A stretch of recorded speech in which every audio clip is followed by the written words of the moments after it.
vamos a hablar de las consecuencias para la salud del consumo de cannabis, consecuencias tanto directas como indirectas. Para ello contamos con 3 ponentes que tienen amplia experiencia en los temas en los que van a hablar y agradecerles en nombre de la organización que hayan venido hasta aquí con este día encima que tenemos hoy en Galicia, que no es habitual últimamente. Y sin más, para que tengamos tiempo para las ponencias y para las preguntas, le voy a dar la palabra, después de presentar, a don Julio Pérez Paz, que es jefe del Servicio de Intervención de la Subdirección General de Investigación y Análisis, subdirección adjunta de la Dirección General de Tráfico. Él es médico, diplomado en Sanidad, realizó un máster en Atlanta en Epidemiología Aplicada de Campo. Además, es especialista universitario en Medicina de las Drogodependencias por la Complutense de Madrid. En su experiencia de epidemiólogo conocedor de las drogodependencias, nos va a hablar de cómo afecta el consumo de todas las sustancias psicoactivas en general en la siniestralidad vial, haciendo un especial énfasis en los derivados del cannabis. Tiene la palabra y el tiempo que ya conoce.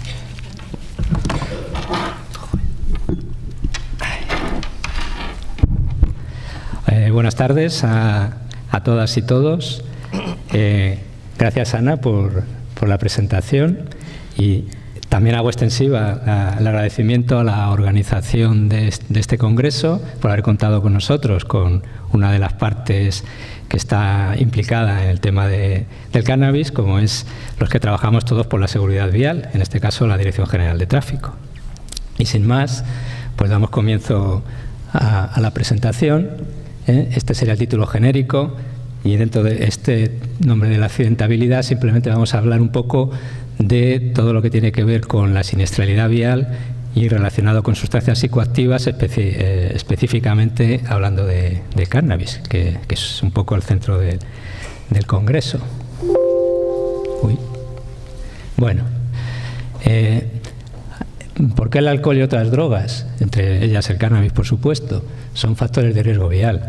Pues sintetizando mucho para que, verlo clarito, y son cosas que son evidentes, pero bueno, las sistematizamos para hablar luego sobre ellas. En primer lugar tenemos, es evidente, deteriora la capacidad para la conducción y modifica el comportamiento, ¿no? Su consumo aumenta el riesgo de accidente, aumenta la gravedad de lesiones, potencia otros factores de riesgo y el tema de la reincidencia. Bueno, tenéis ahí un poco el marco intelectual de donde se deduce todo esto, ¿no? Estudios de diferente tipo, de epidemiológicos, con simuladores, bastante bibliografía detrás de todo esto, ¿no? El último punto, el tema de las conductas reincidentes, es un tema que nos preocupa bastante, porque la población reincidente en el tema de accidentes de tráfico, de seguridad vial, es una población con unas connotaciones especiales, son muy refractarios a cualquier tipo de acción de tipo educativo y de tratamiento, y tienen una siniestralidad muy elevada. Los reincidentes, el gran problema que nos plantean es la elevada siniestralidad que tienen. Bueno, en cuanto al tema de siniestralidad vial y accidente, ya veis que a nosotros no estamos muy concernidos por el tema del consumo de sustancias, por todo esto que estáis viendo aquí. De esto no pienso decir nada, puesto que habéis tenido una conferencia inaugural sobre este tema, en el que os han hablado bastante de forma detallada de toda la influencia que se puede evidenciar ahora gracias a las imágenes funcionales que tenemos en la actualidad sobre los diferentes puntos donde actúa el cannabis a nivel de las estructuras cerebrales, pero que todo eso que a nivel anatómico funcional se puede ver en las imágenes, traducido y esquematizado en el tema a la hora de conducir, en las 3, áreas más importantes que tenemos que tener en perfectas condiciones para conducir con seguridad, que son el área perceptiva, el área cognitiva y el área psicomotora. En cualquiera de estas áreas se ve influenciada por el reflejo funcional de lo que hemos visto en las imágenes, estaría centrado en estas 3 áreas que tienen una importancia fundamental a la hora de conducir, porque el conducir es una cuestión, vamos a decir, casi automática, que hacemos sin darnos cuenta, porque lo hacemos continuamente, cada día y tal, pero a nivel funcional es bastante compleja. Veis ahí todos los principales áreas que están implicadas y que se ven afectadas por el consumo de sustancias, en este caso de cannabis, que es repito, el reflejo de lo que hemos visto en las imágenes funcionales. Esto, que serían los efectos que ya sabemos que están súper hablados y discutidos, de los efectos agudos del cannabis, los clásicos, no descubrimos nada nuevo, pero que a la hora de tienen su reflejo en la conducción.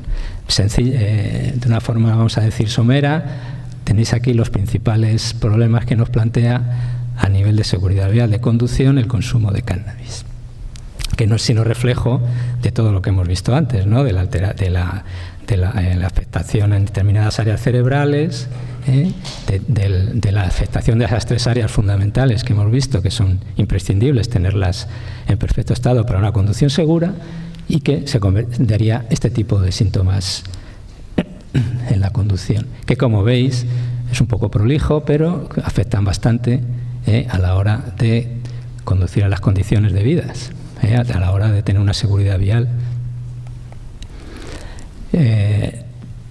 Hay bastante literatura al respecto, literatura científica. Simplemente aquí os pongo una muestra. Esto sería lo que se denomina la odds ratio, no es sino una valoración del riesgo, un indicador indirecto del riesgo relativo. El odds ratio sería el riesgo. ¿Cuántas veces el 1 sería el riesgo nulo?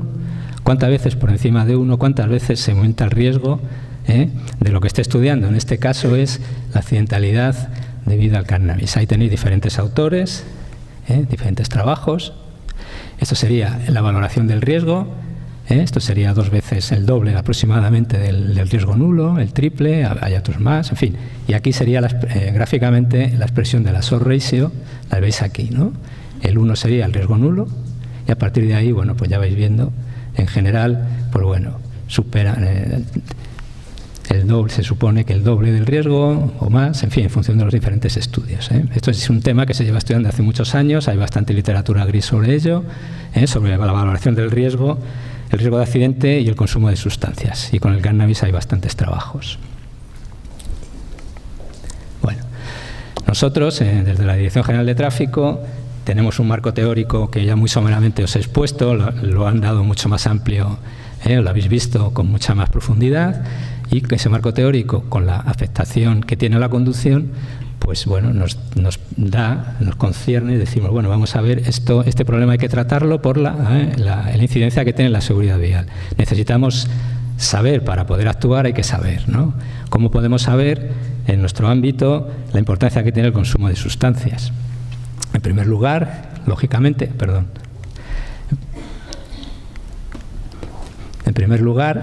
tenemos las encuestas que hace de forma bianual el Plan Nacional sobre Drogas, que si queremos saber las drogas que consume la población en España, tenemos que remitirnos a las encuestas.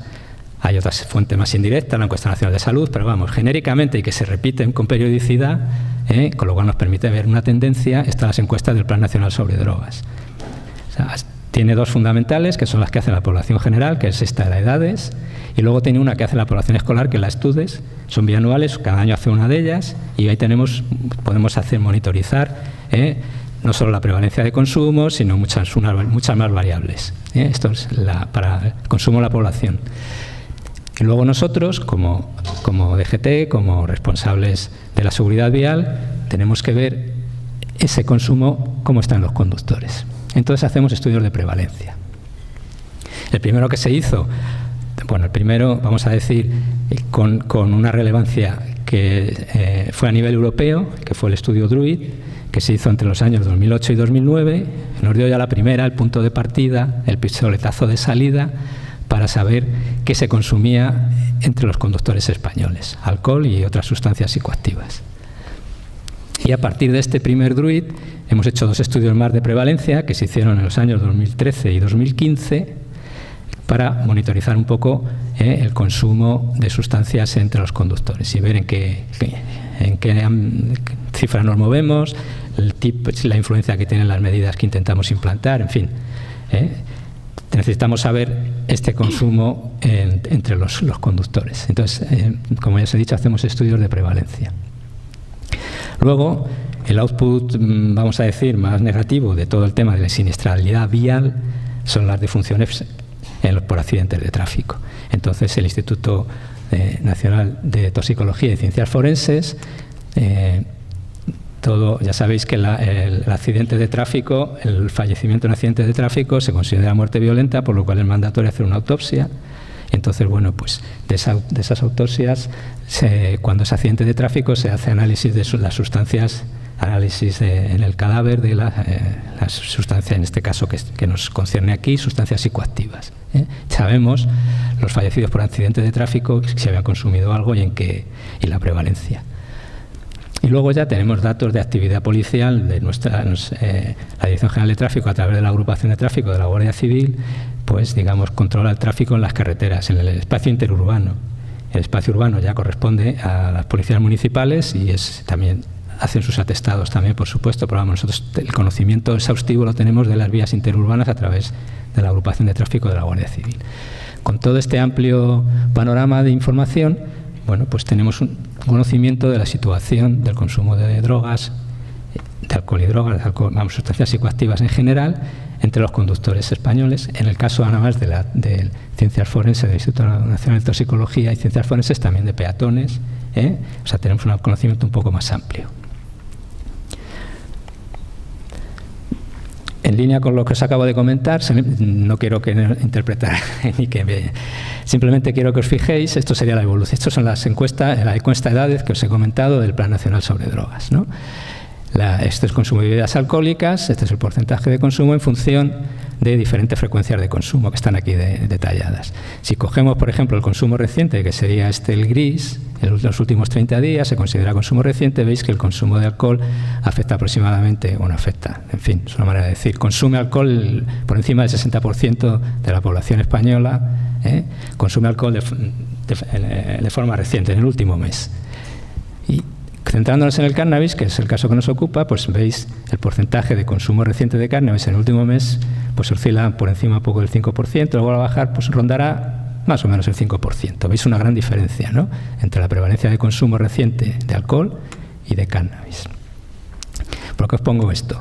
Porque en nuestros estudios de prevalencia, os menciono aquí el último, que se hizo en el 2015, los estudios de prevalencia requieren, lógicamente, una metodología detrás de aleatorización para que los resultados tengan suficiente significación estadística y cumplan los requisitos de un estudio de prevalencia, ¿no?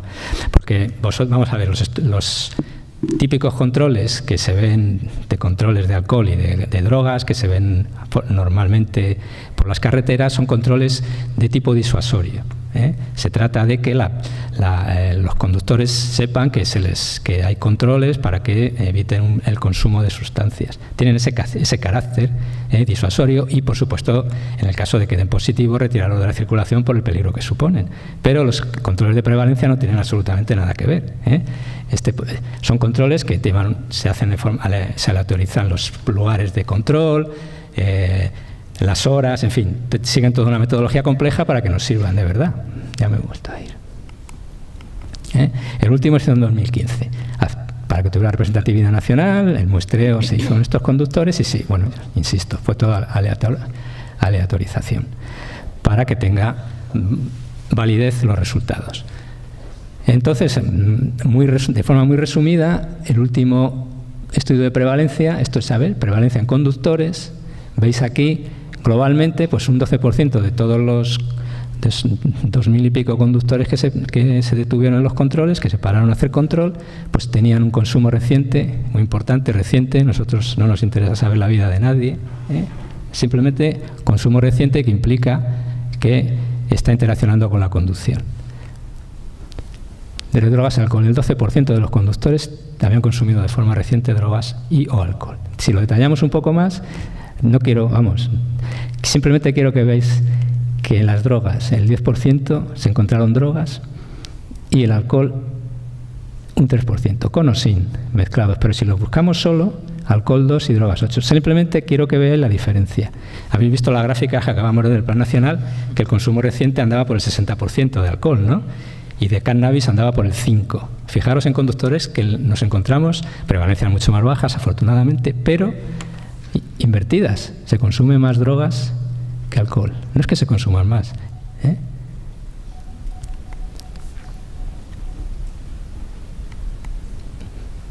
Aquí os presento un poco, de forma muy resumida, en los tres... Vaya. Bueno, los 3 estudios de prevalencia que os he dicho que hicimos, el Druid Primigenio, 2008-2009, el 13, estos estudios de prevalencia, y el último que hicimos en el 2015. Fijaros simplemente en el tema del alcohol, cómo la prevalencia de consumo que se encontró en el Druid, cómo ha ido disminuyendo en el siguiente, y en el último no llega al 2% entre los conductores. Y sin embargo las drogas del primero al segundo bajaron, pero en el último incluso hemos visto un repunte, en el último estudio de prevalencia, un pequeño repunte. Pero fijaros la diferencia entre en el último estudio, en el más reciente, la prevalencia de consumo de alcohol no llega al 2 y la droga supera el 6. Tenemos esta inversión, vamos a decir así, entre los conductores en cuanto al consumo de alcohol y droga con respecto a la población general. Simplemente detallaros que ya que estamos en un congreso que trata sobre el cannabis, que veáis que la prevalencia que encontramos en el 2013 entre los conductores de cannabis era del 3, aquí en el último ha aumentado ligeramente, pero si lo miráis en vertical con el resto de sustancias, veis que es la que más se encuentra con mayor frecuencia. La sustancia que se encuentra con mayor frecuencia entre los conductores españoles es el cannabis, y luego ya tenéis a notable diferencia, pues ya la cocaína, etcétera. Incluso aquí tenéis el alcohol. Simplemente que veáis que por edades, como era de esperar, el cannabis, aquí tenéis las diferentes sustancias y aquí tenéis los grupos de edad, que veáis que la prevalencia más alta de consumo de cannabis, por supuesto la más alta de todas las sustancias, se da en las edades más tempranas. Luego va disminuyendo, veis que va disminuyendo, y otras, bueno, pues van apareciendo con el paso del tiempo. Pero fijaros, principalmente el cannabis se encuentra a las edades más jóvenes. Esta es la gráfica que corresponde a los fallecidos. Instituto Nacional de Toxicología, desde el año, aquí tenéis los diferentes años, hasta el último, 2016. La gráfica de arriba corresponde al alcohol. Veis que de los conductores fallecidos por accidente de tráfico, prácticamente el 30% había consumido alcohol, por encima de la concentración que veis ahí. La roja corresponde a las sustancias, vamos a decir, drogas de consumo ilegal, que han ido un ascenso ligero, vamos a decir, rondan el 15%. Y los psicofármacos, fundamentalmente benzodiazepinas, pues iban también, bueno, digamos, con una tendencia alcista relacionada con su aumento de consumo, ¿no? Son sustancias que se están consumiendo mucho últimamente, pero al final parece que se ha moderado y, bueno, rondan el 10%. Pero yo quiero que veáis aquí que el alcohol, a pesar de, ¿os acordáis de las cifras que hemos visto de prevalencia de consumo en conductores, que eran muy bajas? Había más consumo de drogas que de alcohol. Sin embargo, a la hora de la siniestralidad, del output más negativo de la siniestralidad, que son los fallecidos, el alcohol tiene una gran importancia. A pesar de la prevalencia tan baja que hay de consumo, a la hora de la letalidad, a la hora de la mortalidad, tiene una importancia muy alta. El alcohol es muy peligroso en la conducción, a pesar, insisto, de las bajas prevalencias que encontramos. Esto en los fallecidos, de esas drogas que hemos visto, pues veis que están igualados a la cocaína y el cannabis, más o menos, y el resto ya tienen mucha menos importancia. Las drogas que se encuentran en los fallecidos por accidente de tráfico. Esta es nuestra actividad de la agrupación de tráfico de la Guardia Civil. Quiero que veáis aquí abajo, si vemos, esto es el monoconsumo y policonsumo y número de casos. Estos son los controles habituales. Esto no es prevalencia, pero como se ha hablado de la actividad normal, en la actividad normal de la agrupación no solo consiste en poner multas, luego todo eso lleva un proceso estadístico que tenemos que ver lo que se consume, ¿no? También los fines de semana y las locales de fiesta y tal, ¿no? Entonces veis también la importancia que tienen, tanto el monoconsumo como el policonsumo, pero sobre todo el monoconsumo, los cannabinoides superan en mucho, tanto el año pasado como el año 15 como el año pasado, superan en mucho a cualquier otra sustancia. Bueno, está la famosa, vamos, digo famosa porque siempre se hace referencia a ella, la mortalidad por accidentes de tráfico. Está subiendo tal cual. Bueno, pues fijaros, desde el año 60 a la actualidad, esta es la curva de mortalidad por accidentes de tráfico en España. La definición legal de fallecido en accidente de tráfico es a 30 días del accidente. Bueno, pues ya lo ven, ¿no? Es una curva, vamos, es bastante llamativa, ¿no? Como empezamos con niveles de 2000 y algo, en el año 89 era casi superaba los 9.000 fallecidos, y ahora estamos, el año pasado, 1810, que es un pequeño repunte comparado con el 2015, ¿no? Nos movemos en estas cifras de accidentes de tráfico. Mucho o poco, ¿eso cuánto es, no? Entonces hacemos aquí, quiero que veáis el entorno de la Unión Europea, la tasa de fallecidos por millón de habitantes por accidentes de tráfico. Comparamos 2 años, el 2010, que están en blanco, serían las columnas en blanco, y el 2016, el más reciente, que son las columnas en, no sé qué es esto, marrón. Vamos a ponerle marrón. ¿Veis? Estos son diferentes países, ¿no? La flecha señala España, estamos dentro de la Unión Europea, la media, la tasa por millón, la tasa media en la Unión Europea para el último año es de 51. Y nosotros andamos por 39, ahí lo veis, ¿no?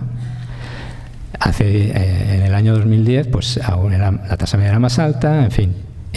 Pero que veis que no solo ha disminuido en estos años, sino que andamos con una tasa por millón de habitantes bastante saneadita comparado con el resto de países de la Unión Europea. Aquí tenéis los diferentes países. Es decir, tenemos a pesar de este pequeño repunte, nuestras tasas de mortalidad, bueno, pues se mantienen a un nivel bastante aceptable, entonces si se puede hablar de aceptar tasas de mortalidad, ¿no? Pero esto es la punta del iceberg. Aquí tenéis una pirámide lesional, el iceberg. De estos 1.810 que hemos visto fallecidos, han supuesto que hemos hospitalizado en el último año a más de 20.000 personas. Y no hospitalizados ha habido casi 500.000. Esto quiere decir que el output, lo que más se mira, la mortalidad, es una expresión, quizá no es el indicador, aunque sea el más efectista, el que más se fija la gente, ¿no? Pero veis que debajo de eso hay mucho. Digamos que hay bastante problemática debajo de los fallecidos, con todos los costes sociales, económicos que conlleva todo esto, os podéis imaginar.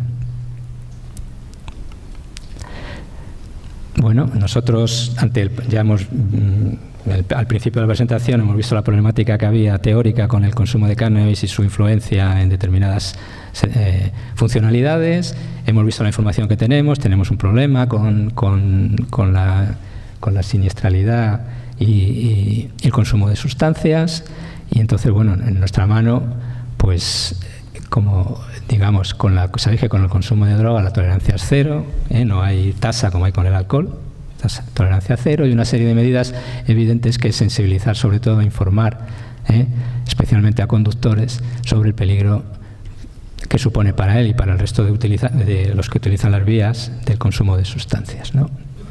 Herramientas que tenemos, en las que se tienen para este tipo de... tenemos una primera parte de educación, que es una forma genérica de hablar de prevención, luego una legislación que apoye las acciones y, por supuesto, como siempre que hay una legislación al respecto, pues tiene que haber una vigilancia y control de que la ley se cumpla, ¿no? Actuaciones educativas, en fin, nosotros tenemos una página web, la DGT, que tiene cantidad de información específicamente sobre el tema de drogas. Se hacen trípticos también ad hoc de las diferentes sustancias, en fin, un poco acciones formativas. Sabéis, os lo digo, que los agentes que están en los controles de drogas tienen que tener una formación específica, la ley nos obliga, actúan como policía judicial y tienen que tener una formación específica en drogas y en controles de drogas. Entonces formamos, por supuesto, a policías locales, a agrupación de tráfico y la legislación que nos respalda. Simplemente, no es tema de nuestro aquí, pero que veáis que desde los años, en la parte de alcohol, desde los años 50 ya empezó a nivel penal a haber leyes al respecto, y por supuesto administrativas que se complementan unas con otras, y ya con drogas, sin embargo, de forma muy posterior, hay una legislación que nos ampara para todo el tema de los controles de drogas. Es que sepáis que hay dos niveles: Código Penal, el Reglamento General de Circulación y la Ley de Tráfico y Seguridad Vial. Hay tres normativas fundamentales, y ya está. Simplemente que veáis, tenemos un tema, lo sabéis todo, la norma administrativa implica que tienes que tener actitud para conducir. O sea, la actitud sería donde se controla la actitud, en los centros de reconocimiento de conductores, que es donde ven la actitud de los conductores y las limitaciones. Todo el anexo 4 de la ley implica las actitudes para conducir. Luego está el Reglamento General de Circulación en cuanto a administrativo, y penal, el Código Penal, por supuesto, y la Ley de Enjuiciamiento Criminal. Bueno, simplemente esto ya lo sé. Que sepáis que para alcohol si hay tasa, la sanción es esta, cuando estás entre 0,25, y la novedad de la ley son los reincidentes, que ya os he dicho antes que nos preocupan mucho. Entonces, si tienes más de 0,50 o eres reincidente, si tienes 2 sanciones por consumo de alcohol en el mismo año, la sanción es máxima. Y en droga no hay tasa y siempre la sanción es máxima. Aquí tenéis los límites, ya sabéis, en aire expirado. Profesionales y noveles tienen límites inferiores a los de la población general. Pero esto es aire expirado. Bueno, y que sepáis que esto ya lo he comentado, que es delito cuando superas en alcohol los 0,60, en aire expirado, o en drogas sí tienes influencia en la conducción. La diferencia en drogas es cuando hablamos de presencia, que es el positivo, o influencia, que es cuando tienes una serie de signos que la gente interpreta como que tienes influencia en la conducción. Bueno, esto es el alcohol, que después de unos cuantos años de controles masivos, que simplemente quiero que veáis esto, nosotros se pretende en seguridad vial, en el ámbito que nos interesa a nosotros, la disociación. Os he comentado antes que nosotros el aspecto, vamos a decir, de consumo de las personas, bueno, como DGT ahí no entramos, pero evidentemente se trata de que si consumes no conduzcas. Hay que disociar tus hábitos de la conducción, por el peligro que supone, no solo para ti, sino para el resto de usuarios de la vía. Y simplemente que veáis, la parte de arriba de esta gráfica, esta transparencia, será el alcohol, y la parte de abajo es la droga. Como veis, aproximadamente el consumo diario de alcohol en la población general andaría por aquí, el en conductores es mucho más bajo, y llevamos como 35 años de historia de controles de alcohol. Controles masivos, se hacen millones de controles al año, como unos 6 millones de controles de alcohol, muchísimos. Y parece ser que hemos conseguido que en los conductores la prevalencia del consumo de alcohol sea menor que en la población general. No os olvidéis de lo que hemos visto de la mortalidad, es muy elevada con alcohol. Pero bueno, hemos conseguido esto. Queremos hacer con droga lo mismo. Mientras que tenemos unas cifras similares de consumo de drogas en población general con la de conductores, nosotros queremos llegar a esto, que esta sea más baja que esta. ¿Y cómo lo queremos hacer? Pues si nos fiamos de la historia de controles que llevamos, que parece ser que algo hemos conseguido, pues queremos sencillamente conseguir lo mismo. Fijaros, los controles de alcohol se hacían más de 6 millones, ahora rondan los 6 millones y encontramos unos positivos de 1,4%, los que se hacen todos los días. Y sin embargo, los de drogas, que andamos ya por 75.000, fijaros que hace nada no teníamos ni 2.000, andamos con una prevalencia de consumo de drogas del 33%. Bien, muchísimas gracias. Nada más, gracias por vuestra atención.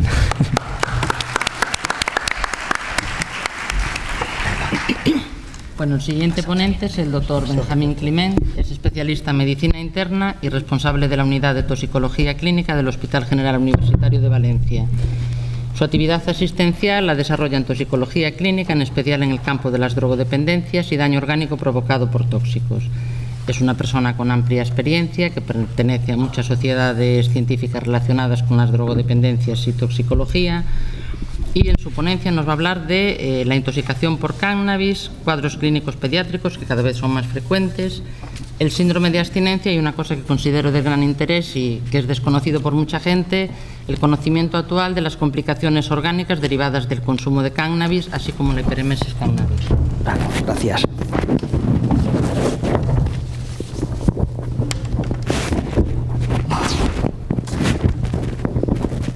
Buenas tardes a todos. Gracias, Ana. Gracias a los organizadores por haberme invitado a participar en este congreso y intentando dar el punto de vista de un médico internista dedicado a la toxicología clínica, en el que toda mi trayectoria siempre ha sido el daño orgánico por drogas. He vivido la epidemia, los últimos coletazos de la epidemia de la heroína en España. Viví el boom de la cocaína, por supuesto el problema del alcohol, que es continuo en nuestra sociedad, y por eso escribo un poco esta primera diapositiva para haceros, intentar que entendáis que yo estoy en un hospital de tercer nivel, un hospital general, en donde hay de todo tipo de especialidades y en donde a mí pues, siempre me llaman para ver el daño orgánico secundario a cualquier droga o alcohol. Dicho esto, esto sería un pequeño croquis de la trayectoria de la revisión que voy a hacer esta tarde. Y en el tema del cannabis, ya lo habréis visto hoy seguro, que las estadísticas dicen que el porcentaje de pacientes que están acudiendo a las consultas por culpa del cannabis ha aumentado. En Valencia, de donde yo vengo, sí que es verdad que los médicos de las unidades de conductas adictivas nos comentan que es la sustancia por la que más gente acude a pedir ayuda. A diferencia del hospital es un poco diferente, pero ahora veréis cómo con lo que yo os vaya explicando sí que vemos cada vez más problemas también relacionados con el consumo del cannabis. Y por supuesto las urgencias hospitalarias por cannabis siguen aumentando en España y en la Unión Europea. Bueno, ya sabéis que hay una percepción de inocuidad, tenemos que combatir toda la publicidad pro cannabis que existe en el mundo. Hemos visto, yo desde que empecé también con esto, he visto cambiar, porque he vivido también la aparición de la difusión enormemente de los fenómenos de autocultivo y cultivos hidropónicos. Por supuesto, hay una enorme disponibilidad de preparados de altísima potencia. Yo, como siempre, el policonsumo con drogas de abuso ilegales y con el alcohol, con toxicidades que muchas veces se nos van a juntar, y eso va a ser muy difícil de diferenciar la toxicidad secundaria a cada sustancia. El gran problema que tenemos con el tabaco y la asociación con el consumo del cannabis, y una de las cosas que volveré a comentar en las conclusiones, que yo estoy convencido de todos los años que llevo que hay un infradiagnóstico de las complicaciones. Pero bueno, muchos estudios, para venir aquí tenía que revisar lo que está publicado del tema, y la verdad es que muchos estudios están hechos hace años y donde las concentraciones de cannabis eran más bajas. Ahora las concentraciones de cannabis son mucho más altas, y entonces probablemente esas consecuencias tendremos que con el tiempo ir viendo cómo va evolucionando, porque los cultivos con las nuevas variedades, las concentraciones son altísimas, que pueden normalmente superar el 15%, pero hay a veces preparados de muchísima más concentración. Y entonces, fijaros de que no tenemos trabajos que nos estén diciendo los efectos a largo plazo del consumo de preparados de alta potencia. Tenemos casos clínicos de problemas relacionados, pero no tenemos trabajos que nos podamos basar. Vamos a empezar un poco, aunque ya probablemente haya salido esta mañana, la intoxicación aguda por cannabis, que es algo bastante frecuente. Si nos tenemos que fijar en los criterios del DSM-5, no vamos a comentarlos, pero vamos, todo el mundo sabe más o menos lo que es una intoxicación aguda por cannabis, las típicas cosas que se ven en la clínica, que normalmente no deben de poderse atribuir a ninguna otra afección cuando atendemos al paciente, y no se explican mejor por ningún otro trastorno mental, incluida intoxicaciones por otras sustancias. Bueno, puede haber hablas disártricas, ataxia, nistagmus, en gente con consumos altos, adolescentes o adultos ya no hablábamos de adultos jóvenes, porque yo ya tengo adultos de edades maduras, de 50, 60 años consumiendo cannabis, y si los tengo de pacientes es porque hay problemas, que yo sí que estoy sesgado. Normalmente todo el que veo tiene algún problema. Pueden presentar náuseas, pueden presentar hipotensión ortostática, ansiedad, ataques de pánico, delirium, mioclonias, que muchas veces sí que los hemos visto en urgencias. Cuidado porque las inhalaciones profundas, las técnicas de las inhalaciones profundas, no solamente del cannabis, sino de cualquier otra droga que se consuma, incluso el esnifado nasal, puede provocar, y yo sí que he visto en el hospital, cuadros de neumomediastino, neumotórax o enfisema subcutáneo. Este chico, por ejemplo, tenía 23 años, es esnifado en este caso era esnifado de cocaína, que le provocó el neumopericardio, enfisema subcutáneo y el neumomediastino que tenemos señalado ahí. Cuidado con las inhalaciones. El tratamiento en un paciente con una intoxicación de cannabis, pues la intoxicación moderada, el tratamiento casi siempre es sintomático, y estamos hablando de una intoxicación pura por cannabis. En casos de agitación, de ansiedad, de ataques de pánico, pues aparte de intentar tranquilizarlos, que a veces es difícil en un servicio de urgencias, las benzodiazepinas. Los síntomas suelen resolverse en unas horas, pero a veces necesitamos el uso de otros fármacos para el control de la agitación. Siempre tenemos que valorar el consumo concomitante de alcohol y otras drogas. En toxicología esto es vital porque la mayor parte de los pacientes que vemos intoxicados en un hospital va a ser por policonsumos. Por supuesto, tendremos que actuar según las drogas recreativas y el alcohol con unos tratamientos u otros, y según las complicaciones agudas que en un momento determinado tenga el paciente, tendremos que actuar. Pero claro, cuidado que esto es mucho más grave. La intoxicación por cannabis en un adolescente y en un adulto joven, un adulto mayor, puede tener complicaciones, como luego comentaré, pero no suele revestir peligro vital, pero en pediatría sí. Y en pediatría tenemos el problema de que puede haber una exposición pasiva aguda o crónica, y hablamos de niños pequeños, no hablamos de preadolescentes, no hablamos de niños de 10 años o 12, sino niños más pequeños. La exposición crónica pasiva es la de el inhalador pasivo de cannabis o la afectación fetal.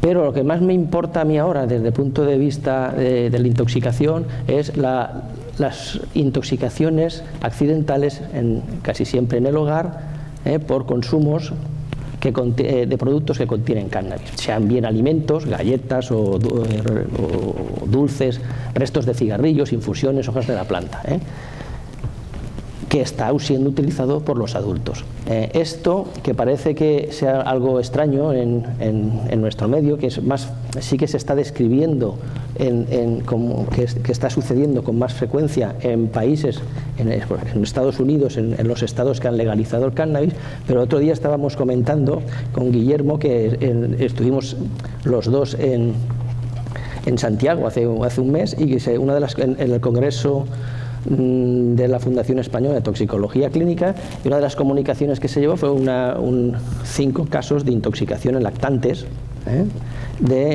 por los pediatras de un hospital de Cataluña, en donde pues el cuadro clínico había sido por ingesta de cannabis.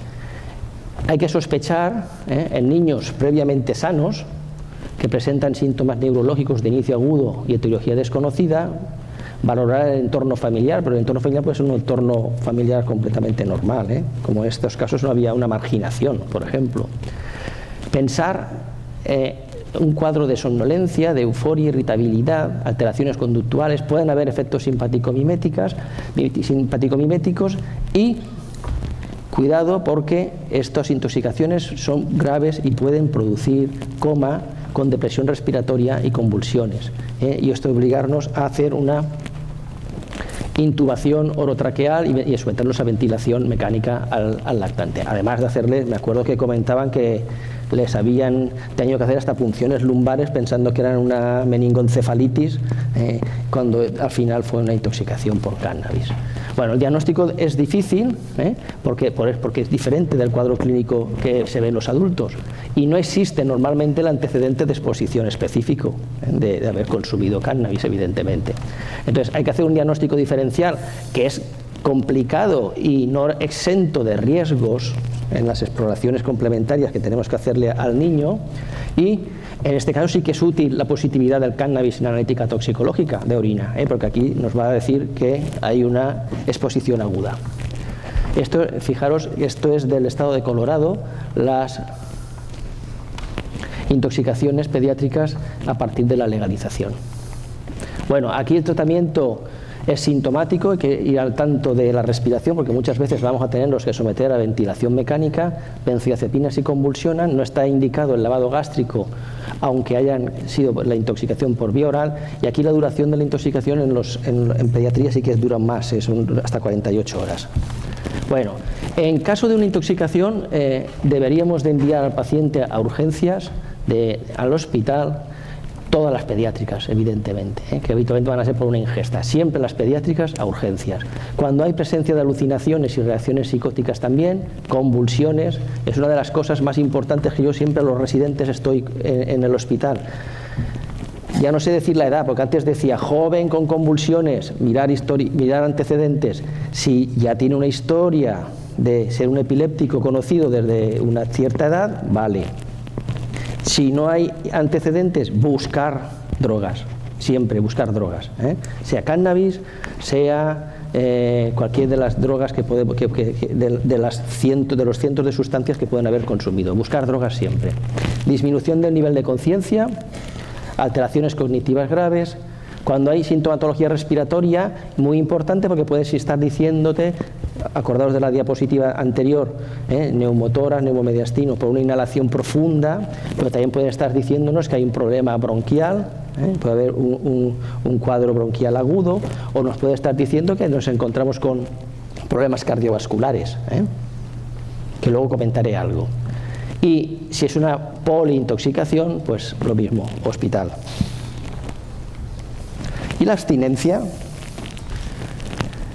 la capacidad adictiva no voy a entrar porque creo que en alguna otra charla se ha comentado, pero es una realidad bastante desconocida entre la población consumidora, y yo, mis pacientes, muchos de ellos os pongo ahí frases escuchadas a ellos, a mis enfermos. Es un hipnótico natural, prefiero no usar medicamentos para dormir, me relaja, me sirve para muchas enfermedades.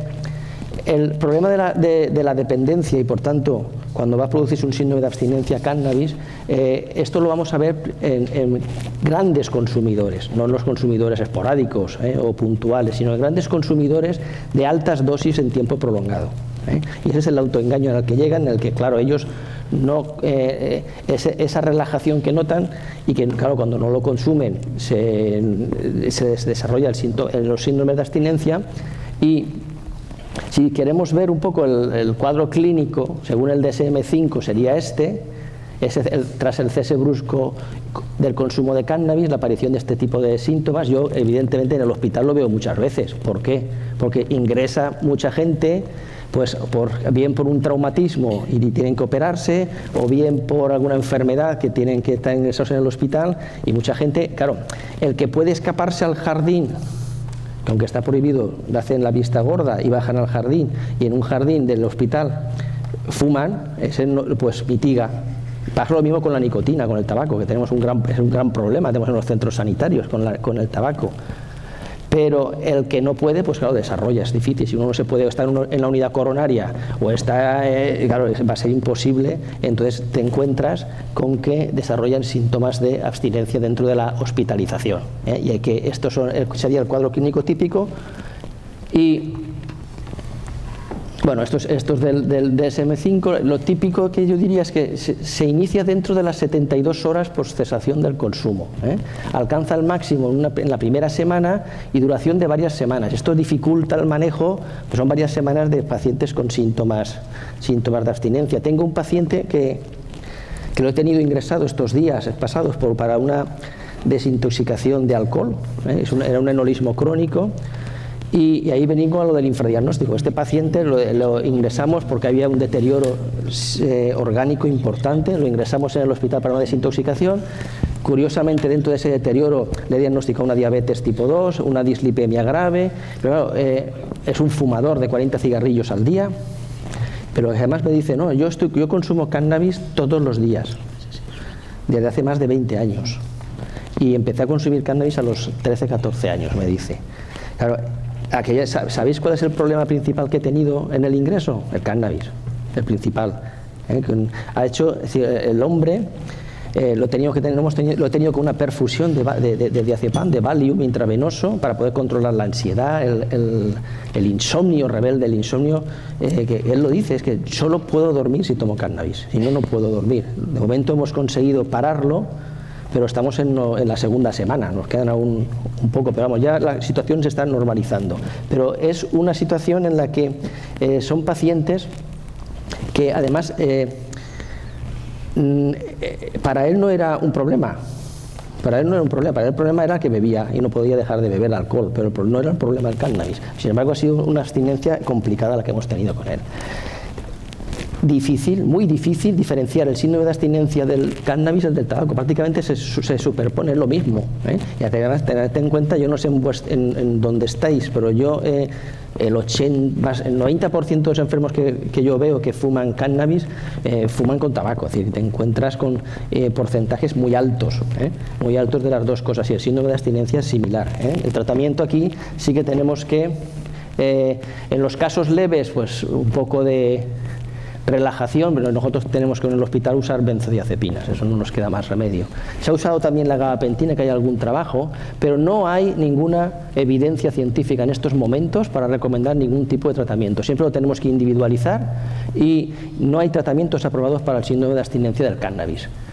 Hay algunos estudios randomizados, pero al menos un estudio, la gabapentina, el dronabinol y el nabiximol, que han mostrado una cierta eficacia, pero en estos momentos no tenemos indicación, con lo cual no se pueden utilizar, no hay evidencia científica, no se pueden utilizar y no podemos pensar en que puedan ser fármacos sustitutivos.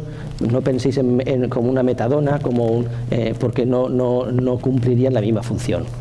Bueno, y con respecto a la patología orgánica, que es lo más difícil, vuelvo al principio, hay pocos trabajos realizados, hay muchos casos clínicos publicados, pero pocos trabajos realizados. No voy a entrar en el tema de la patología psiquiátrica, que está bastante más clara que la orgánica, porque viene detrás.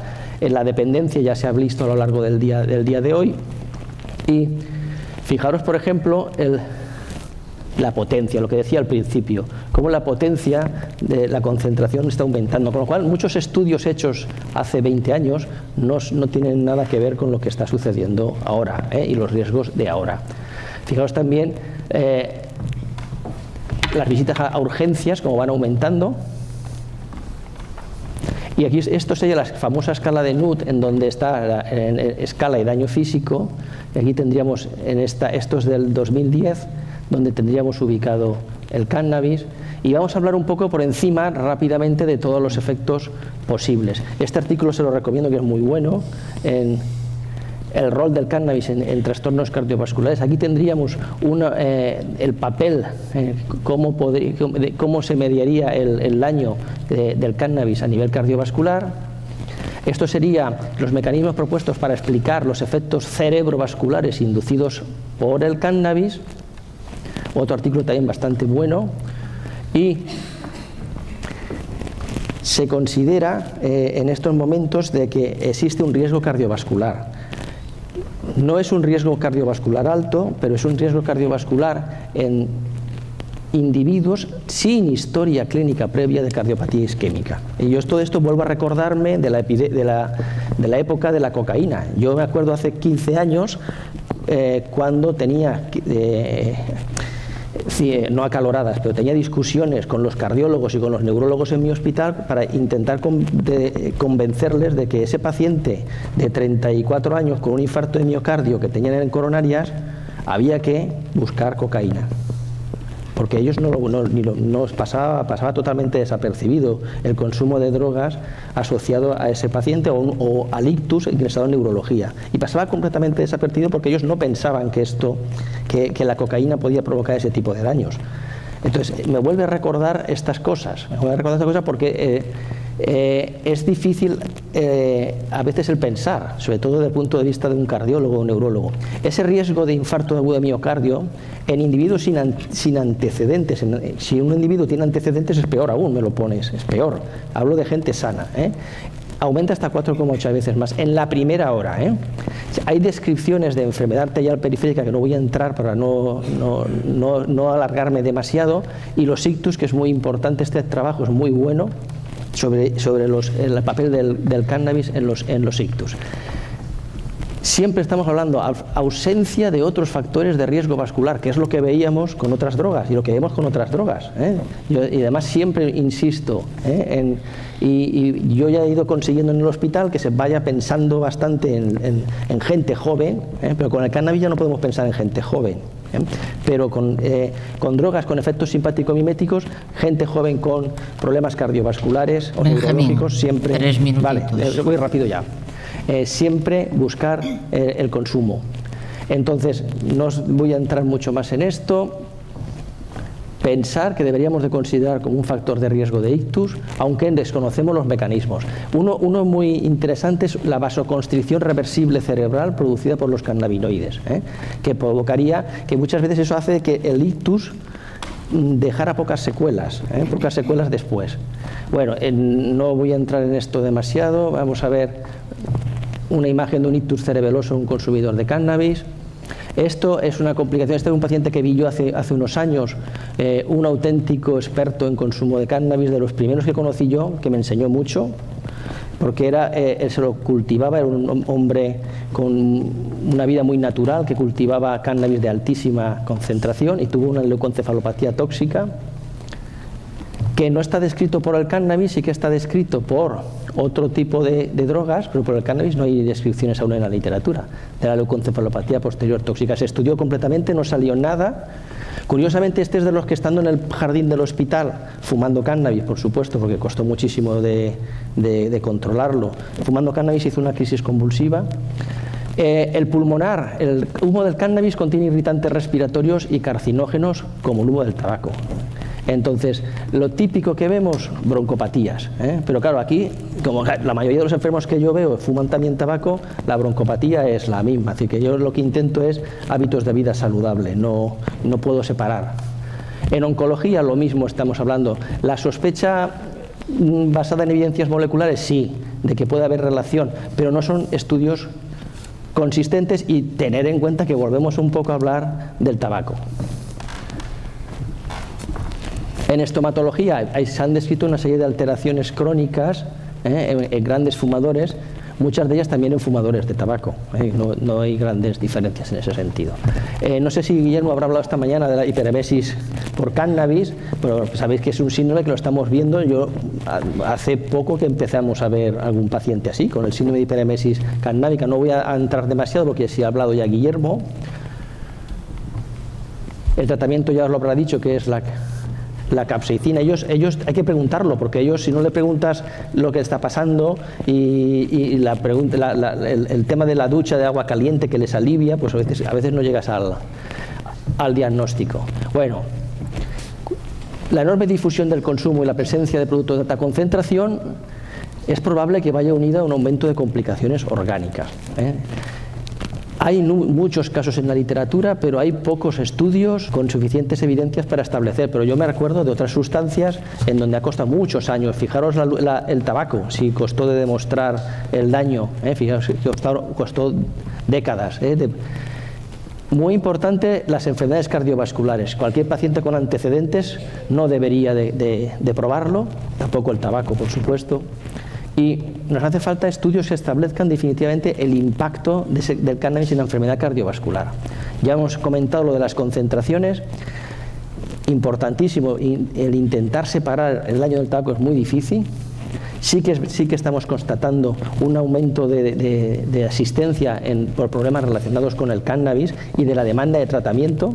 Incluso a mí, que yo no me dedico directamente a tratar la adicción, lo que tengo es pues muchos compañeros, compañeras del hospital que vienen desesperados o angustiados porque los hijos, adolescentes o adultos jóvenes están con problemas serios con el cannabis.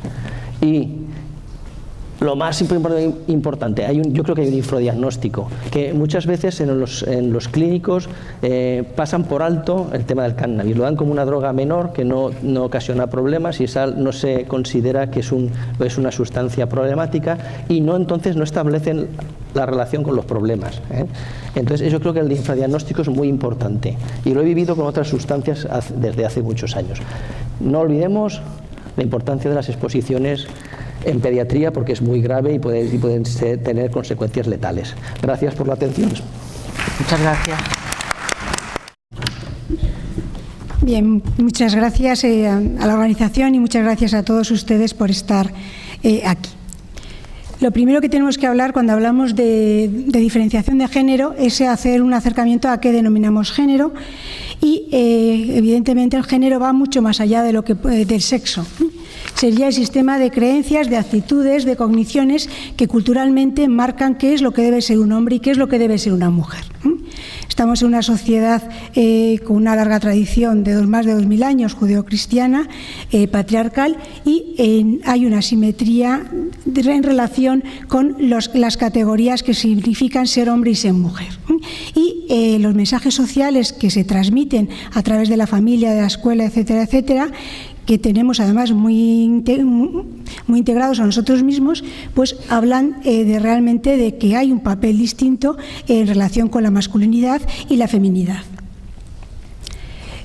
Por tanto, una de las características que se van a relacionar cuando hablamos de perspectiva de género con la feminidad, con ser mujer, tiene que ser el papel de ser para los demás, de ser cuidadora, ¿no? Y hay determinadas actitudes que son más relacionadas con la masculinidad que no se van a relacionar con ello.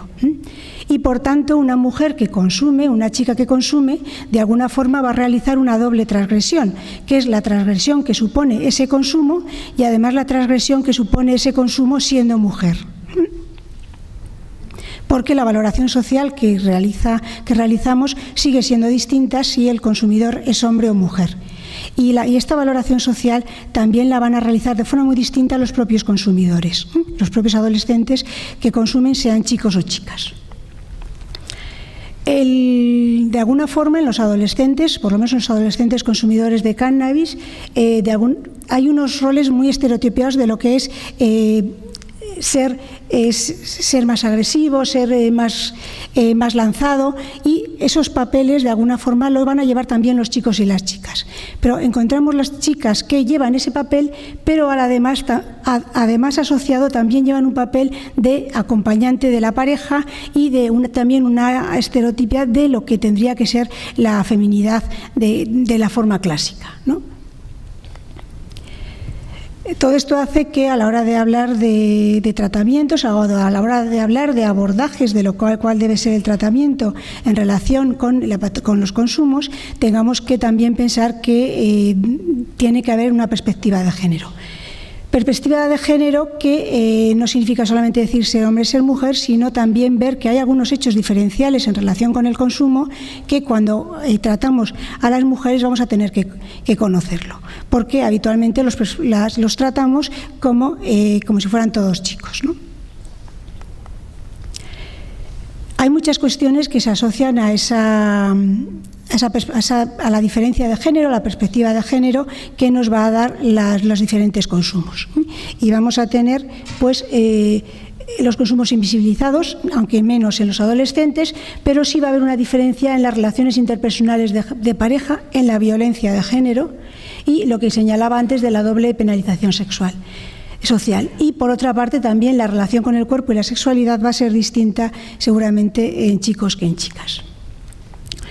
Esta diapositiva, que es del estudio Estudes, que todos conocemos, la pongo aquí para señalar que todavía las chicas consumen menos que los chicos. Pero sí que este estudio señala que cuando hablamos de grandes consumos, esta diferencia es mayor. Pero también este estudio, cuando lo clasifica es por edades de 14, 15 años, 16, 17, vemos que esta diferencia es mucho más pequeña cuando hablamos de adolescentes de 14, 15 años y se hace mayor cuando hablamos de adolescentes mayores. Bueno, pues entonces lo que voy a presentar son datos de este programa. Este programa se crea en 1996 y se llama Adolescentes y Familias porque se trata de trabajar con el adolescente y la familia. Evidentemente no nos llegan con una dependencia, salvo alguna gran excepción, y lo que pretende pues, es prevenir esa dependencia y reforzar la maduración del adolescente con una educación en un estilo de vida más saludable y orientar hacia una personalidad más sólida. Realmente el programa no es solo para que dejen de consumir cannabis. Se entiende que el cannabis es una conducta más de la conducta que está llevando, de las conductas disruptivas que está realizando el adolescente. Por tanto, la forma de intervenir va a ser, pues se les da mucha importancia a la conducta que llevan, se pone énfasis en que se responsabilice de sus propias conductas y se va a llevar a cabo pautas conjuntas entre padres entre sí y entre los adolescentes. Y se trabaja en red con otras instituciones. Este sería un poco el programa que siguen y el programa, pues la verdad es que es muy individualizado y algunos están 6 meses, pero los más están más cerca de 2 años que de 6 meses. Se trabaja principalmente con tratamiento individual, hay también grupos de semejantes, hay también seminarios formativos, hay también como son las escuelas de padres y hay también talleres con los adolescentes. Y en relación con la perspectiva de género, sí sé que se trata de que haya un abordaje transversal, pero hay también algunas herramientas específicas, como el taller de género para chicos y chicas, en el que se habla de esos roles que significan ser chico y ser chica, y la verdad es que llama la atención lo marcadamente diferenciados que tienen los adolescentes de lo que es ser un chico, de lo que es una chica, de lo que tiene que hacer un chico y de lo que tiene que hacer una chica, quién tiene que planchar, quién más adelante se quedará en casa, etcétera, etcétera. También se habla de taller de sexualidad y taller de imagen, y esto sí que se realiza con las chicas independientemente, porque si no en los grupos mixtos es mucho más difícil trabajarlo. Por tanto, los ejes claves con los que se trabaja, por una parte, es el buscar una adherencia motivacional, porque todos llegan con muy poca concienciación del problema, realmente vienen por alteraciones conductuales traídos por los padres. Y una de las cosas que llama la atención es que para muchos de nuestros adolescentes que están en el grupo, el consumo todos los amigos consumen, y el consumo de cannabis forma parte de la identidad de ese adolescente, ¿no? Con un entorno consumidor y una funcionalidad del consumo de estar con los demás, de ser uno como los demás o ser distintos de otro grupo al que no se quieren parecer. Los padres llegan con mucha culpa, con la sensación de que no han sabido educarlos, muy paralizados, a veces con mucha disparidad de criterios de cómo tienen que actuar uno y otro, y lo que se trata es de fomentar la acción y de responsabilidad y entenderles que parte de la solución son ellos, ¿no? La solución no viene solo por parte del adolescente. Desarrollando una estructura normativa adecuada, ni demasiado estricta ni muy permisiva como traen la mayoría, reforzar las intervenciones y trabajar en que practiquen estas habilidades. Entre el 2015 y 2016, el corte está hecho a final de 2016, había 145 jóvenes en tratamiento, de los cuales el 80% son chicos y 20% son chicas. De alguna forma hay muy pocas chicas para lo que teóricamente están consumiendo las chicas de cannabis, ¿no? ¿Dónde están las chicas que no nos llegan? Bueno, ahí podríamos pensar que probablemente lo que nos llegan son adolescentes con muchos trastornos conductuales, en los que en el núcleo está el cannabis, pero principalmente lo que los lleva son los trastornos conductuales, y quizá las chicas tengan menos trastornos podríamos hablar también que por diferencias de género, porque consumen menos cantidades, etcétera. El perfil del usuario adolescente que tenemos son policonsumidores. Es verdad que el cannabis es la droga principal, la sustancia principal, pero muchos de ellos también consumen alcohol en forma de atracones los fines de semana, y también drogas de diseño en relación con los fines de semana. Esto quizá un poquito los más mayores, evidentemente no tienen dependencia a las sustancias, y conductas disruptivas muy tempranas, principalmente en el medio familiar. Fracaso escolar, entendiendo por fracaso escolar o haber abandonado los estudios o ir por debajo del curso que tendrían que ir, con también una baja autoestima, una baja tolerancia a la frustración. Todo tiene que ser ya con una externalización de los problemas importante. Como todos adolescentes son buscadores de nuevas sensaciones, esa percepción de que son invulnerables, y lo que llama también la atención es la alta violencia intrafamiliar que presentan estos adolescentes. Violencia intrafamiliar tanto ascendente como descendente, que luego vamos a ver. En relación con el bajo control de impulsos, la capacidad de manipulación, la percepción subjetiva de injusticia, yo por qué no puedo hacer esto, aunque sea la consecuencia a una conducta que ellos han realizado, y la falta de empatía con los padres o con los mayores, ¿no? Todo esto lo presentan los chicos y las chicas. En las chicas, lo que vamos a ver, en las chicas que nosotros tenemos, que decía que era una minoría, que es una quinta parte, lo que vamos a ver es que, luego lo comentaré, hay un aumento de la sintomatología psiquiátrica. Tienen unas relaciones más centradas en el ambiente consumidor, y muchas de ellas tienen pareja consumidora, cosa que muchos de los adolescentes chicos no tienen pareja consumidora, y además muchos de ellos se jactan de que mi novia ni fuma, ¿no? como un valor positivo en una mujer, ¿no? Están todos dentro de una estructura familiar, integrados en el sistema educativo, aunque hablaba de elevadas tasas de fracaso escolar y de absentismo. Evidentemente, la percepción del problema y la demanda es de los padres, que los llevan allí a veces con grandes problemas. A veces primero acuden los padres, luego consiguen que los lleven ellos. Se les van dando pautas, y la edad que hay es entre 13 y 22 años. La edad media es 17 años porque hay una cantidad importante de adolescentes, no sé si sería adolescentes tardíos, pero adolescentes ya de 17, 18, 19 años, comportándose como verdaderos adolescentes y en la misma conducta que los que son más menores. Y hay también una proporción de 13, 14 años no desdeñable. En las chicas lo que tenemos es que habitualmente tienen con más frecuencia experiencias vitales negativas, ya sea en el colegio, ya sea en relación con abusos sexuales o con situaciones que ellas han vivido de una forma mucho más negativa. Una de las cosas que se dicen es que en general el consumo es más rápido y que está muy mediado el consumo por la imagen corporal. La imagen, a pesar de que el cannabis pueda dar hambre, si uno está fumando, mientras fuma no come, y además y muchas veces en las chicas uno de los miedos principales es acoger algo de peso, que lo vivencian como un fracaso en su autocontrol, ¿no? Y muchas de sus experiencias sexuales están mediadas con consumo, o sea, no hay experiencias sexuales sin consumo, y algunas no demasiado o totalmente bien consentidas. Lo que señalaba de satisfechas con su cuerpo y relaciones con sus parejas, que generalmente es una relación en que consumen los dos. Las familias que tenemos son unas familias con pocas capacidades, la mayoría, de haber puesto normas y límites. En general suelen ser muy permisivos, pero también tenemos estilos muy autoritarios, y sí que vienen con la sensación de que se les ha ido de las manos, ¿no? Y van a ser ellos los que demandan ayuda a la familia. Y esto es lo que decía en un estudio que hicimos de violencia verbal ascendente, o sea, de insultos a los padres, de descalificaciones, pues 3/4 partes de los adolescentes tendrían una falta de respeto a los padres a la hora de hablar, y no voy a decir las palabras que les dicen. Indicios de violencia física ascendente, es decir, de hijos que pegan a padres, un 30%.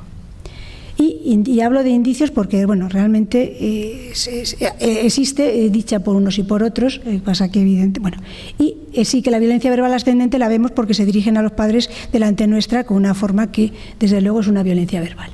Y también una importante violencia física descendente, generalmente como respuesta a la violencia física que tiene el adolescente, ¿no? Una cosa que llama la atención es que el fracaso escolar. Os decía que yo puse el criterio para definir este fracaso escolar en aquellos que iban uno o más cursos por debajo de lo que tenían que ir o habían abandonado los estudios que son obligatorios. Pues nos encontramos que más del 60% de varones estaban ahí. O sea, la gran mayoría, más de la mitad de los varones estaban ahí. Sin embargo, las chicas no. La gran mayoría de las chicas que vemos, mantenían la escolaridad y pasaban de curso. Quizá esto es uno de los factores que podamos pensar que tiene también que ver con que aparezcan menos o otros factores que podamos ver. Pero era muy llamativo y es muy llamativo que el fracaso escolar y el asentismo es mucho mayor en los varones que en las chicas. Las sustancias que motivan la demanda, pues principalmente cannabis. Sabemos que entre cannabis solo, cannabis y alcohol, cannabis y cocaína, pues tenemos 40-60, más de 3/4 partes. Y también aquí policonsumo, alcohol y cocaína, y cada vez están apareciendo, estos últimos años, niños con juego patológico, ya sea en los centros de juegos, aunque no puedan entrar teóricamente por la edad, o bien online, ¿no? Y estos sí que son casi todo varones. Pero es verdad que no son demasiados. Cuando hablamos de las conductas disruptivas que son muy llamativas, hay también diferencia entre chicos y chicas. Esta es la conducta extrafamiliar. Las chicas se pelean menos y tienen también menos violencia física contra las cosas, pero sin embargo, es verdad que no son datos muy significativos, pero sí tienen, por lo menos las chicas que nos llegan, más problemas de robos. Y cuando hablamos de violencia física intrafamiliar, lo que nos encontramos es que es muy parecido y llama la atención, y eso sí que lo vemos, es que la violencia física contra personas en el medio familiar es muy alto en las chicas, casi por encima que en los chicos, aunque es verdad que estas diferencias no son significativas. Pero tenemos que pensar que son chicas con una violencia muy elevada en la población que nosotros tenemos. A la hora de hablar de la psicopatología, decía que también había diferencias en la psicopatología que vemos entre los chicos y las chicas. En relación con el TDAH, realmente todos los TDAH que hemos visto en el 2016 eran varones. No había, y además la gran mayoría con diagnóstico previo. Había algunos que les habían diagnosticado TDAH en los meses anteriores por alteraciones conductuales, de inatención, etcétera, porque no sabían que, o ellos no habían referido que estaba el cannabis por en medio. Pero vamos, la gran mayoría venían con el diagnóstico hecho, y de esos la gran mayoría había tomado tratamiento farmacológico, pero solo el 40% en ese momento no lo tomaban, a título anecdótico, porque se veía muy bien que no debían de consumirlo, o les habían dicho que era malo consumirlo con el cannabis. Entonces, si había que elegir, estaba claro qué es lo que elegían. Aparte de la renuencia que tienen los adolescentes de tomar cosas con prospecto. En relación con las psicosis, aquí no había el 75% de varones, 25% de mujeres, pero realmente estamos hablando de que tenemos un 80-20% de la muestra, con lo que aquí no habría grandes diferencias en relación con los diagnósticos de psicosis que vimos, ¿no? La mayoría, muchas veces esta psicosis era lo que motivaba el ingreso en el centro. Había aparecido una sintomatología psicótica, había habido una visita a urgencias o muchas veces un ingreso en las unidades de adolescentes, y al alta, además del antipsicótico, la recomendación de abstinencia a cannabis, y eso hacía que motivasen tratamiento. Dentro de esta psicosis, aunque no era significativo, sí que encontramos que las mujeres tenían más psicosis afectivas que los varones. En relación con los cuadros depresivos, nos encontramos que eran más frecuentes en las mujeres. Decíamos que teníamos un 20% de mujeres. Y casi todos, de ellas eran diagnosticadas fueron diagnosticadas en el centro y tratadas en el centro. Y de los chicos, un había un 40% que ya sí habían tenido ese diagnóstico en relación también con trastornos conductuales, pero evidentemente también la gran mayoría venía sin antidepresivo, sobre todo por la gran renuencia a tomar ellos medicación y también de los padres y muchos de los colegas de que no se debe mezclar el cannabis con la medicación, ¿no? Y insisto que claramente lo que se dejaba era la medicación. Una cosa muy llamativa es que las pocas pacientes que tuvimos con un claro trastorno de la conducta alimentaria, porque cierta distorsión de la imagen corporal prácticamente tenían casi todas las chicas, pero cuando estoy hablando ya de hacer un diagnóstico, eran casi todo mujeres. Y principalmente con conductas bulímicas, con provocación del vómito y además la mayoría con normopeso. Pero también había algún varón.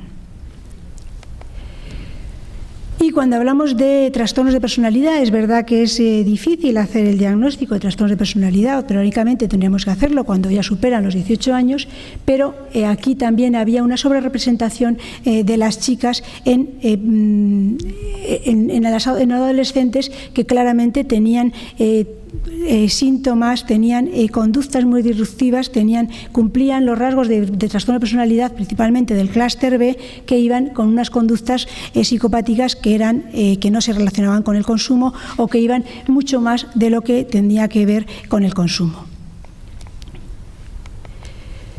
Por tanto, lo que podemos es señalar que el perfil de las adolescentes mujeres, que nosotros tienen muchos factores semejantes a los varones, como es el policonsumo, la baja autoestima, el fracaso escolar, que es muy elevado, pero muchísimo menos que los varones, pero tenían con más frecuencia trastornos de alimentación, también tenían menos TDAH y, desde luego, las experiencias vividas en relación con la sexualidad y con la imagen corporal era muy distinta en relación a la que tenían los varones.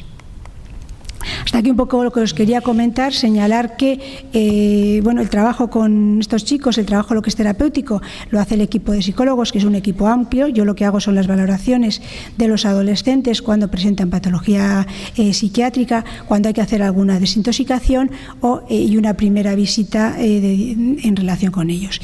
Y que sí está el equipo muy sensibilizado en aplicar, digamos, una perspectiva de género, es decir, considerar que hay elementos comunes entre los chicos y las chicas adolescentes, pero hay algunos elementos muy diferenciadores que tenemos que tener en cuenta si queremos hacer un tratamiento adecuado tanto a los chicos como a las chicas que nos llegan con consumo de cannabis. Muchas gracias. Muchas gracias.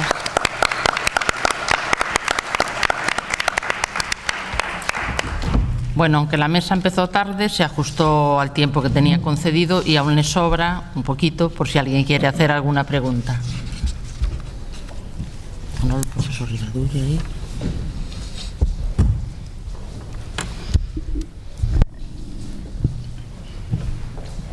Yo una muy sencilla al doctor Julio Pérez en relación al repunte del año 2015 en relación al 2008 y al 2013. ¿A qué causas lo podéis atribuir el que haya un repunte cuando realmente los controles son controles que se hacen precisamente para disuadir, ¿no? Y el primer año, los 5 primeros años, funcionó bien, y por qué el segundo hay ese repunte? ¿A qué creéis que es debido?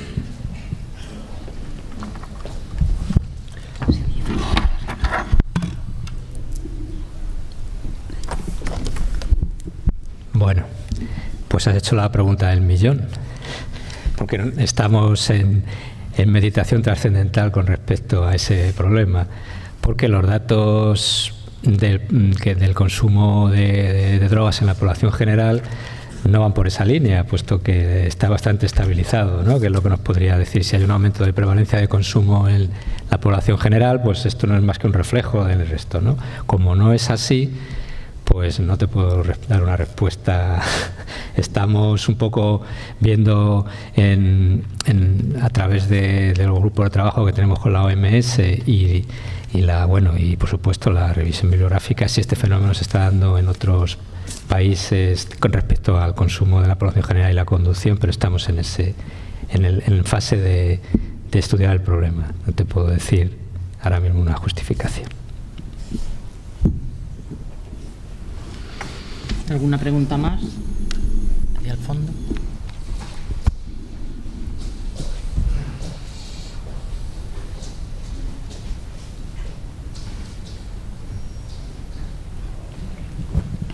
Hola, buenas tardes. Me llamo Jorge Carballido y trabajo en prevención de drogas en el Ayuntamiento de Santiago y hacemos trabajos de prevención dentro de las autoescuelas. Y uno de los temas que nos sale dentro de las autoescuelas, que da mucha discusión y que no hay una respuesta suficientemente clara, es sobre la tasa cero. ¿Por qué drogas hay una tasa? ¿Por qué el alcohol quizá no se aplica esa tasa? Bueno, pues quería saber su opinión. Gracias. Gracias por la pregunta. Bueno, nosotros seguimos un poco, no somos originales en esto, ¿no? Digamos que hay una tendencia a que el alcohol, por cuestiones, vamos a decir, de tecnología y también de situación en el entorno, pues hay una política, entre comillas, de tasas, es decir, diferentes niveles profesionales y tal, y población general, pero con las drogas, como tuvimos la oportunidad de comenzar, digamos, es más reciente, la tolerancia cero, que es la política que se lleva en respecto a drogas, que es la que nos gustaría también tener en alcohol. Lo que pasa es que, la oportunidad, entre comillas, que tuvimos con drogas era que teníamos un respaldo a nivel internacional, no respaldo, comparativo, a ver si me entendéis, de situaciones en otros países similares, que nos daba una línea a seguir y que además, digamos, al implementar esto más tardíamente, pues también la experiencia nos ha dicho que tenemos que tender a la tolerancia cero. Es lo mismo que queremos hacer con el alcohol. Lo que pasa que, la situación es muy diferente, ¿no? La consideración social, cultural del consumo de alcohol en este país, digamos, no nos permite hacer una tolerancia cero, digamos así, de sopetón, ¿no? Entonces, digamos que la diferencia es esa, ¿no? Con drogas hemos llegado en un momento en que, por la experiencia que habíamos visto en el alcohol, nos inducía a ello, a decir, es la tolerancia cero, mientras que el alcohol, pues tener en cuenta que las tasas de alcohol se han ido disminuyendo con el tiempo, Entonces, pues esta disminución queremos que sea progresiva y quizá en un futuro tener también una tolerancia cero con el alcohol. Pero lo ideal sería eso, tolerancia cero en ambos tipos de consumo. ¿Hay alguna pregunta más? Allí al fondo. No, me parece que va a repetir. Creo que sí.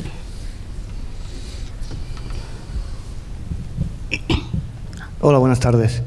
Yo soy abogado y le quería preguntar, a la persona que acaba de intervenir ahora, no recuerdo ahora su nombre, de la Dirección General de Tráfico, que qué opina sobre el hecho de que no haya ninguna influencia en la conducción y a eso haya una sanción, y en este sentido, ¿qué opina? No sé si lo conoce, que actualmente los tribunales se han planteado la constitucionalidad de esta ley y han elevado al Tribunal Constitucional la posibilidad de que choque con derechos fundamentales. Esta segunda parte no me ha quedado nada clara. No, ¿qué opina? No sé si lo sabe, que varios tribunales de nuestro Estado se han planteado la constitucionalidad de la ley por el hecho de que la mera presencia de una molécula en el organismo, sin ninguna constatación en la afectación a las capacidades psicomotoras de la persona, pues sea sancionada, y el planteamiento que estos tribunales se están haciendo sobre la constitucionalidad de la misma, al ser lo que se conoce, digamos, en la doctrina jurídica como un delito o una sanción sin víctima. Estoy espeso. Pero creo que te explicas en la segunda parte, o te explicas tú muy mal o yo estoy muy espeso. Pero está mezclando presencia con delito, con los tribunales alegan a otros tribunales. debería ser más preciso, porque de verdad es un batiburrillo esto que me estás planteando, ¿eh? O yo no lo entiendo, vamos. No, disculpa, no, será cosa mía que es no, yo también, la primera intervención. No, lo que quiero decir es que actualmente los tribunales del Estado han planteado una cuestión de constitucionalidad sobre la ley, sobre la ley de tráfico, sobre el artículo en concreto que castiga, digamos, la conducción con presencia de cannabis en el organismo. Bueno, pues vamos a ver, es lo que me comentas. Sin estar bajo... No, pero que es que la ley precisamente lo que dice es la presencia del organismo, la presencia del cannabis en el organismo. Ha eliminado lo que decía la anterior ley con la nueva reforma de la influencia en la conducción. No, aquí no ha habido variación alguna al respecto. Hay una cosa... No, sí que ha habido variación. Antes se hablaba de influencia en la influencia. Hay dos temas, pero es que yo te lo voy a aclarar porque veo que no lo tienes, pienso que no lo tienes claro y por eso yo no entiendo muy bien lo que me quieres decir. Mira, la ley diferencia claramente entre lo que es presencia de la sustancia que sea, la psicoactiva, y la influencia en la conducción.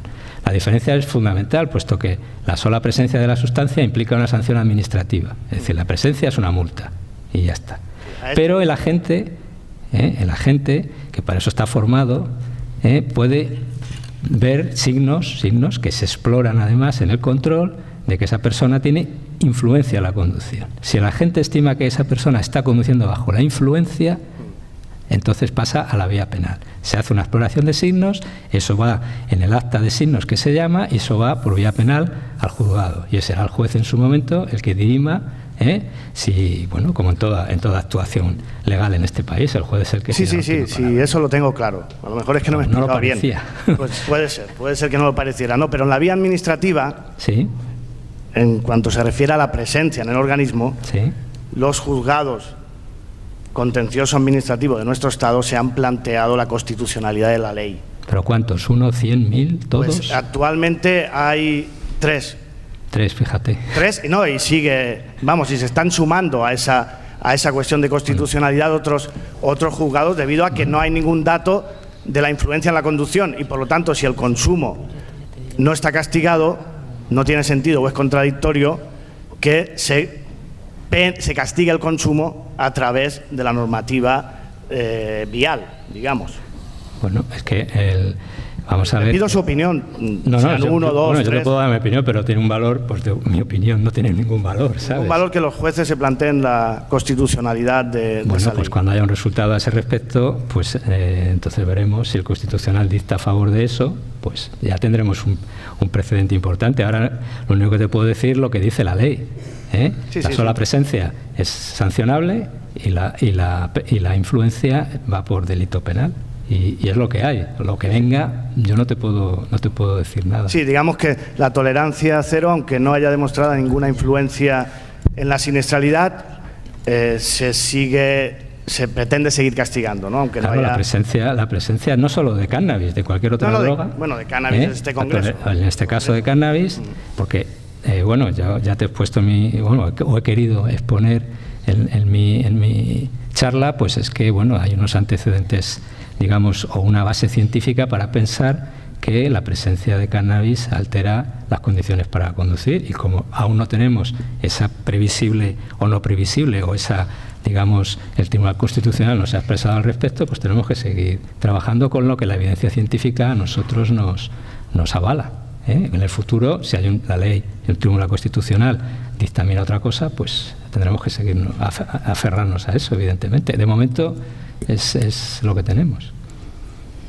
Bueno, aunque nuestra mesa fue muy puntual, recuerdo que el Congreso lleva media hora de retraso, entonces vamos a dar por finalizada esta sesión y ahora hay un tiempo de descanso. Gracias a todos.